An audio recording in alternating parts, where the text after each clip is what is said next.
Welcome to Women Invested. Today we're talking with Sally Dodge. She is the Northeast Community Development Manager and board member at Iroquois Valley Farms, a food and farmland impact investment company that provides land access for organic farmers.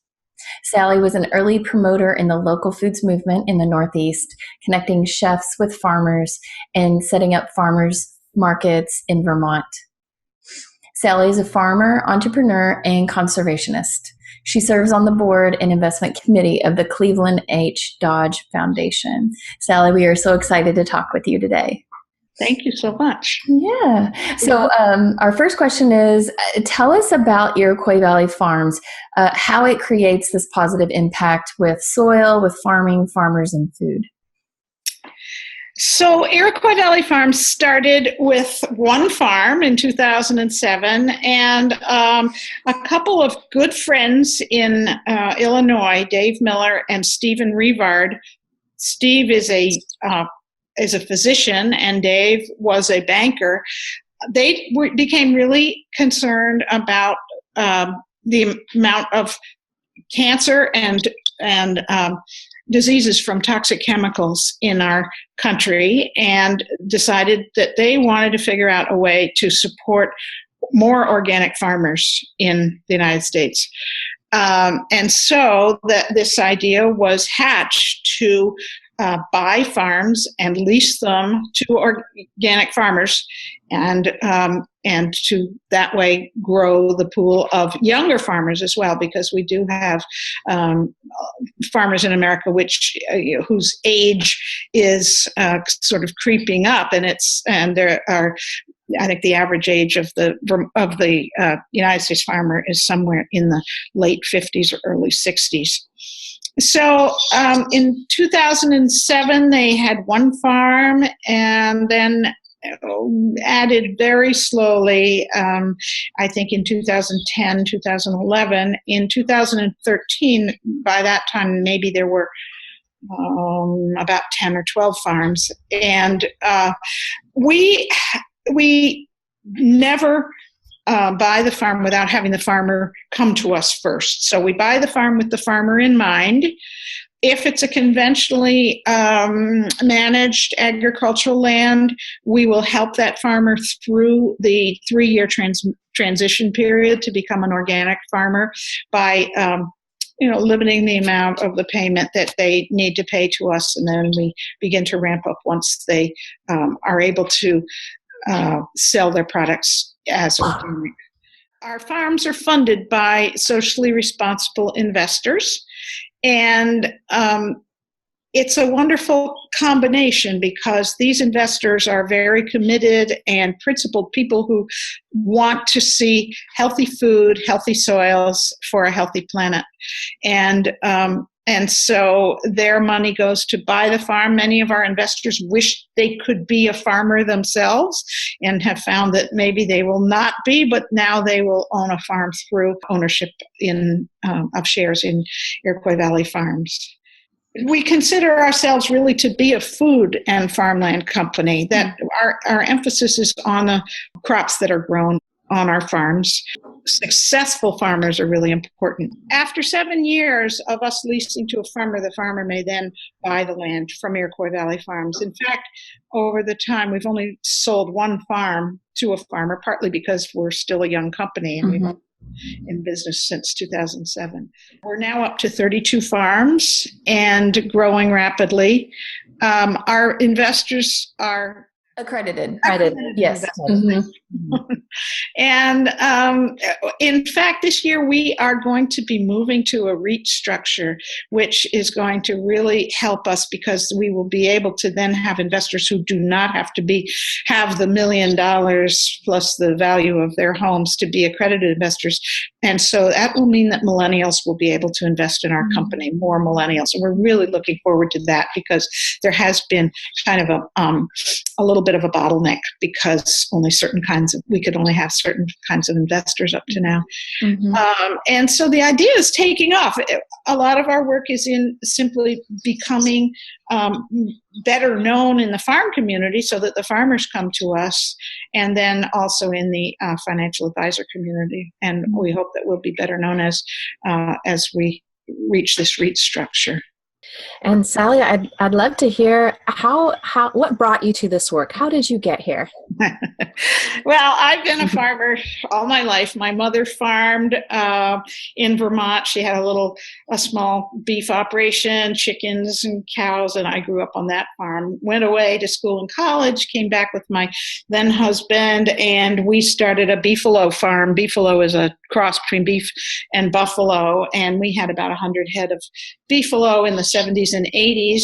I parted with my husband during that period and continued to farm for another 6 or 7 years after we parted. And then at that point, my children were in high school, and I just decided it was time for me to do something else. I've always been an entrepreneur of one kind or another. I started little businesses, or I put on events, or, and then this farming operation had so many pieces to it that I did everything from creating a catalog for our maple syrup to putting on farm events and marketing everything. I mean, we went from the cow, breeding the cow, having the calf, growing up the calf, turning it into a hamburger, and then had to take the meat around and then had to sell the meat. And at that time, I didn't really realize when we went into business what had happened to the farm economy. And, you don't just have a cow and sell the meat at the local grocery store. It doesn't work like that. So I got very involved with food co-ops and other kinds of businesses that could manage the meat. And then I got involved with restaurants and came to understand what restaurants require in terms of meat. So once I had stopped farming, I was still looking for something to do in the farm community, and I got this idea to put on a Taste of Vermont, in which I paired local organic farms, and not just organic, but local farms, with chefs. And at that time, they didn't know each other, and the farmers didn't know what the chefs needed, and the chefs didn't know that the farmers were all around. And I thought I was just going to raise a little bit of awareness, but in fact, the thing just took off and blossomed into what we know now as the local foods movement in Vermont. So when was that, Sally, that you did the Taste of Vermont, I think or started that? The first one was in 1989. And I did another one in 1991. And then I went on the board of the Vermont Land Trust as a result of that. And in fact, I remained either on that board or as on their capital campaign committee for 18 years. So I really got a wonderful education in land conservation and land trusts and what they do. And so I have to say I'm proud of an event that I put on for the National Land Trust Alliance rally in Shelburne, Vermont, for 1,000 people, and we put together an amazing meal with 55 chef and farmer combinations, and it was just a great celebration. So that was a lot of fun. And then a bunch of things grew out of that: the Farm Fresh Network, and then the growth of farmers markets. So that is what brought me to all the pieces that have to do with farm marketing and understanding the farm economy much, much better. And so when this opportunity came along to join Iroquois Valley Farms, it just seemed like an obvious outcome and a way to put together the skills that I had grown over many years. And it's just been a wonderful experience to be with Iroquois Valley Farms. Tell us about what you feel like Iroquois Valley Farms, the unique contribution in the work, either sustainable agriculture or socially responsive investing. What do you feel like they're so special? The good thing about Iroquois Valley Farms is that we are a slow money kind of investment. So the investor doesn't get their money back for at least 7 years. So that money is pretty illiquid for that long period of time, which means that we know that money is going to be there for a period of time. And the farmer also has the security of knowing that farm is going to be his or her farm in perpetuity. I mean, for as long as the farmer wants to be there, either they can either buy the farm after 7 years, or they can continue to lease. And that lease security is huge for farmers. There are other land acquisition companies that will go in and maybe they'll hold the land for 10 years, but then they will turn that around for their investors, and the farmer's left high and dry. So that's pretty unique about Iroquois Valley Farms, is that we really offer a secure, long-term, forever lease to our farmers. Now, the thing about organic farming is that it's good for the earth and it's good for the soil. And at Iroquois Valley Farms, we have really come to concentrate on the importance of building the soils, and now we're working on carbon sequestration techniques so that the carbon that's in the atmosphere goes into the soil, and through encouraging practices that include ending deep tilling of the earth and planting extensive cover crops, and trying not to disrupt the soil microbe and fungal substructure in the soils, that we will be able to sequester more carbon. And there are now a large group of people who believe that we could turn climate change around in under 20 years if everybody started using those practices. So we think that we're good for people's health, we're good for people's food, we're good for the planet. Those are some critical issues you've just named that really, for me, address even the question I want to ask you, which is, what would you say to an investor about why it's important to invest like this? You've hit on so many great important issues already, but is there anything else you would add if speaking to an individual person thinking about, why should I invest like this? Well, if we think about traditional investing, and we look at our portfolio, for instance, I'm on the investment committee of a family foundation, and we meet with the financial advisors every quarter, and what we talk about is, is this stock going to do well, and is that one going to do well, and what are we doing in pharmaceuticals, and what are we doing in commodities of one sort or another. And that to me is like going to a casino. It doesn't strike me as a kind of investing that really takes into consideration what is doing the best good for our country and our world. The whole idea of investments that make a difference is kind of lost these days. And I'm hearing from our Iroquois Valley Farms investors that they don't like that either, and that they're really trying to invest in things that support their passions. And one of the things I'll say is that as you invest your time in things, you usually do that in something that you're generally very interested in and passionate about. And so often, if you look at the things that you care the most about, those are the things you should invest in. And that's pretty much what I think about investing. And in terms of women investing, I think women tend in many ways to have a passion for children, for education, for healthy food and general health, and for the health of the planet. And so if they can be thinking about those things and trying to figure out a way to invest in those things, that's a good way to go. One of the things for me that stands out about Iroquois Valley Farms, even reflected in the name, is what you've kind of spoken about already, which is really this long-term approach. The whole business model is set up to have a long-term relationship, not only with the land, but with the farmer, which creates all this positive impact in so many ways that you've mentioned.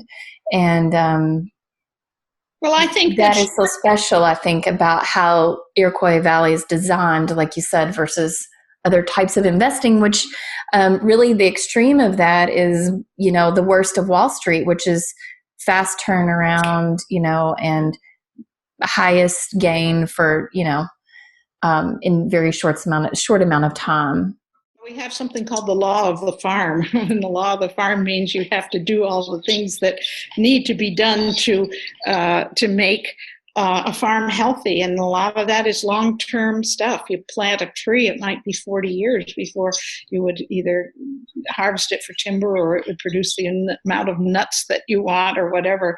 You also have to farmers keep track of the weather and the seasons, and you have to plant at the right time. You have to harvest at the right time. And I think that we've lost sight of that in our business in America an awful lot. So I do love that about Iroquois Valley Farms, and our investors also are saying that they think that it's really good to have this slow money attitude about our investments. We were going to ask you why you feel like Iroquois Valley Farms matters in the bigger world. And you've definitely answered that already in some ways. I know there are other ways that it matters that I've heard you and Dave Miller talk about, like watersheds. It's something that you all are very conscious of. So can you talk about some of the other ways that Iroquois Valley really matters in the bigger world? Well, one of the things that I think is really important, and it's a little bit off your question, but is the power of intention. I think that every one of us can have, through the things that we do or the ways in which we act, the intention of spreading our plan to do good out into the world. And as Iroquois Valley Farms has grown and has become better known, we are really seeing that we are having, an effect on how people think about farming, how people think about the importance of just what you said, Carrie, the fact that if we build our soils, if we build up the microbes in our soils, build up the tilth of our soils, we will be, having a big effect on water, for instance. We grow cover crops, we can retain I think it's something like 14 times as much water per square foot or cubic foot of earth. So, these drought problems that we're having everywhere are going to become bigger and bigger unless we do pay attention to how we're keeping the water in the ground, how we are trying not to have agricultural runoff.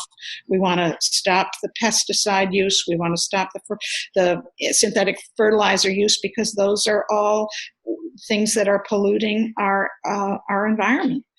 So overall, Iroquois Valley Farms is trying to help our nation stop polluting and conserving water and valuing the wealth of our soils. So tell us what states the farms are currently in, or some of the states, to get an idea. Oh, yeah, I do have it in front of me here. We are in, New York, Illinois, Indiana, West Virginia, Maine, Kentucky, Michigan. I don't think we have one in Ohio yet, but okay, yeah, we have many in the Midwest, mostly Illinois, Indiana, and then we have 2 farms in New York, 1 in Maine. Those are our Northeast farms. We're looking at another one in New York soon. We build these little pods where people start to know who we are, and so then we become more popular in a given area. It's just by chance that our New York farms right now, we have one which I'm pleased to say we just got a conservation easement on that farm yesterday. We were able to sell the development rights for that farm, which we're really happy about. So it will be a farm that will never be developed. Wow. In that little community, we're looking at several other farms. So as the farmers start to hear about us, they come to us. Some of the partners that the farmers source to, like Organic Valley. Yes. Can you tell us a little bit about that? Well, the way in which we've sort of found our farmers so far is that we go to organic farming conferences, and at those conferences we meet up with some of the other vendors that are at the conferences. So through Organic Valley, we have been able to talk with them, and they now are on board, and several of our dairy farmers sell to Organic Valley. So now we hear from farmers through Organic Valley. We're also working with a creamery that creates yogurt in New York State called Maple Hill Creamery. they're doing a great job with us. We don't actually have a Maple Hill customer yet, but we will very soon. And then in terms of in the Midwest, I don't know the names of the co-ops, but our crop farmers there are selling to some local grain co-ops, organic grain co-ops. Isn't there at least one of the farmers in Indiana supplies organic black beans to Chipotle? Yeah, is that right? Yeah, it does, and I'm not sure how he found that market. Yeah. Another one of our farmers is a meat farmer, and he sells a tremendous amount of meat, beef, pork, chicken, lamb, and other meats at the Chicago area farmers markets, and he's doing really, really well. I wanted to ask you, what do you feel like when you look in the space of sustainable agriculture investing? What would you like to see in this space that you're not seeing yet, or would like to see exponentially more of? I'd like to see the end of Roundup.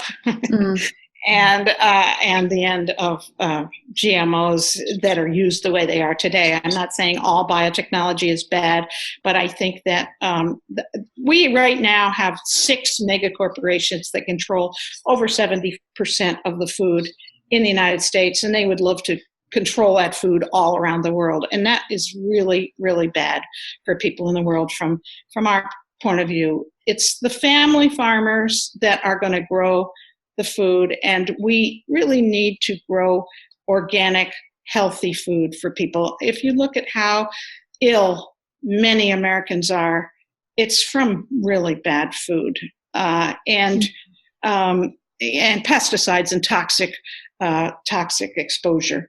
And then we look at our healthcare system, and that doesn't address the problems. It addresses the sickness rather than the wellness of people. And at some point in the future, we have to get back to where people eat real food and healthy food. And that's what we're headed for with Iroquois Valley Farms, one farm at a time. It's very small steps. But as I say, the power of intention makes a big, big difference. And we're seeing, a huge demand for organic food products. So much so that Costco, which is an interesting company, is actually out there helping to do the kind of work Iroquois Valley Farms is. They're trying to get money into the system so that more farmers can get on the land to grow organic products. And we're actually getting ready to start talking with Costco about the work that they are doing there. Great. It's a good investment too. You've done just such amazing pioneering work in this space. I know, and it's so exciting to share. It doesn't take all that much to do something. You just have to get up and do it. It's like, I started a farmer's market in our town. I was actually running a small museum at that time and teaching kids how people did things in oldie timey days. And so then we added a garden at our little museum, and all these neighbors came out to help in the garden. And then we added the farmer's market, and that just gave so much vibrancy to the community. And then somebody said, well, why don't we have a winter farmers market?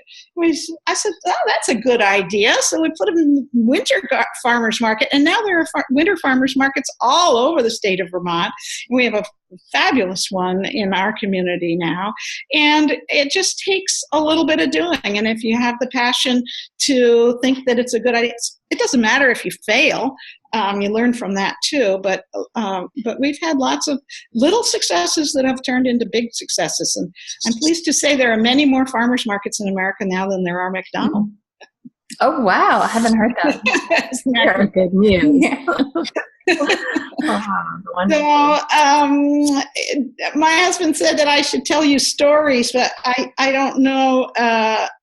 I'm not really sure whether the stories are good for this interview or not. But I will say that entrepreneurism goes back for many generations in my family, as does philanthropy. And if we can combine, what we would like to support with philanthropic gifts, also in business, and that's a good thing to say about Iroquois Valley Farms. If I give money to my land trust, my local land trust, to help young farmers, to help the land trust help young farmers get on the land trust can help maybe 6 farmers a year. But if I invest my money in an organization like Iroquois Valley Farms, and there are lots of investors, we're going to aggregate a lot more than what our land trust would. Not that the land trust isn't important, but we're able to get many more farmers on the land over a period of time by making an investment rather than just a gift.